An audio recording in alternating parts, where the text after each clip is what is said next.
Good afternoon, Janine. Welcome to Six Simple Questions. Would you like to introduce yourself? Yes, good to see you again, Simon. My name's Janine Mitchell and I run a company called Change for Success. And what I do with that, well, obviously I'm working online at the moment with everything that's going on, but I work with private clients online, any mental health or emotional wellbeing problems. So I see clients who suffer with things like anxiety, stress, depression, and there's a lot of that going on at the moment. And I also go into organisations and corporate and I run stress management and resilience workshops. So I help workforces become more productive and I increase their morale and reduce absenteeism. So Great. And how did you end up starting Change for Success?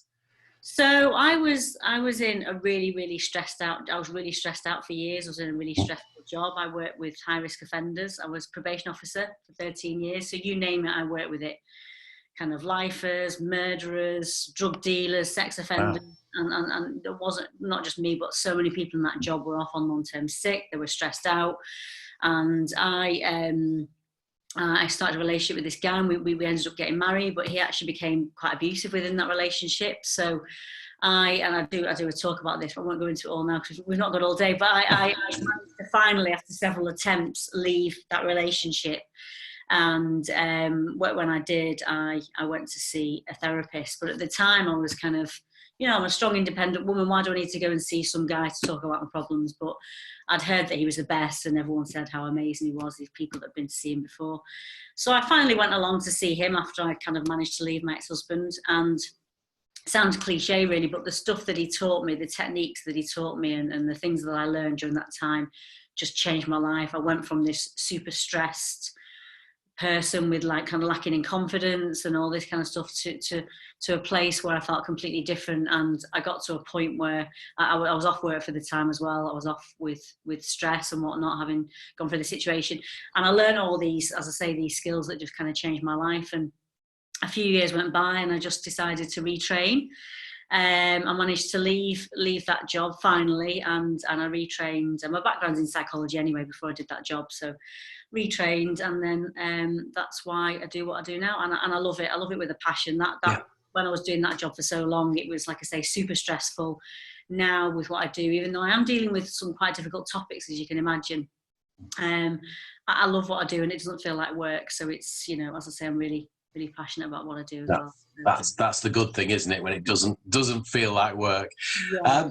Now, unfortunately, you've not actually been to one of our proper lunches. You are our first virtual speaker. What we normally do is we ask something slightly personal about the members and the visitors, so people get to know each other better. So this is the next section. So outside work, what passions and hobbies have you got? Well, I do like seeing friends normally, when you're allowed. Don't we all? I like socialising. I'm out and about quite a lot anyway. So I like seeing friends. I was just saying I'm fostering some dogs at the moment. Yeah. So I'm out with these foster dogs every day, which is good, getting that daily exercise. And I love things like swimming and Pilates, things like that. And I love travel. I've always travelled since the days when I was cabin crew, and the travel bug never leaves you. So I was in the Philippines in November, so I've seen quite a few places over the years. So I love getting out and about like that as well. Again, when you hopefully we'll be back to that sooner rather than later. Yeah. So I listen to quite a few podcasts. Have you got one you'd like to recommend? I do a lot on LinkedIn, as you do. We see each other on LinkedIn a lot, don't we? There's someone I met on LinkedIn called Mark Metry, and his podcasts are brilliant. He's had some great people on there. So I've listened to quite a lot of those. I love Russell Brand as well. I think he's really good. Some really interesting people on. I just like his style as well, which is really good. So Great.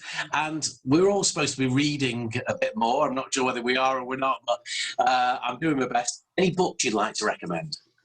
There's a book called You Are the Placebo by Dr. Joe Dispenza. That's brilliant. It talks all about how the mind works, but it's a lot of science, but he talks about it in a real kind of readable way. There's another one as well, but it's gone. I'll have to. Don't worry. It'll come back to me in a bit, maybe. Great. Not, But I love that book. It's brilliant, really good. Right. And finally, that everybody who listened to you on our first virtual meeting, we really enjoyed it. Any words of wisdom that you've got to pass over to us? Well, it's Mental Health Awareness Week this week, and I don't think we should just be talking about mental health just, you know, in the space of a week. I think we need to be talking about it all the time. It's something that I'm very vocal about on LinkedIn, as you know. Yes. It's something that I'm passionate about. I just think now more than ever, we're kind of struggling with our mental health, as the statistics show. So I just think it's really important to look after yourselves, even just picking up the phone, sending someone a message. I know we're all zoomed out, but just any way we can stay connected, because mental health anxieties are quite big at the moment for reasons, and social isolation and stuff like that. So really about just being kind to yourself. I know you're back on the golf course, which is great. Yes, now you're allowed to. Be kind to yourself and just look after those around you. Even just getting in contact with someone can make a huge difference, and just asking if they're okay if you're a bit worried about someone. That's really, really important. Yeah, that is. One of the good sides is I've been actually speaking to people I haven't been speaking to for ages, you know, so, you know, giving old school friends a quick buzz and catching up, and then it's carried on as a regular thing, which has been quite nice. Yeah, I found that. I found people I wouldn't normally speak to, I've not spoken to for a while, I've been in touch with, and just making sure, you know, people are okay, because even just asking that question, it can make a big difference, definitely. Yeah. Definitely. Well, thank you so much, Janine. This is great. So be on our YouTube channel very shortly, and then we'll be posting it out all over social media as well. Okay, but thank you for taking part. You're welcome. Good to see you again, Simon. Yeah, you too. Bye. Bye.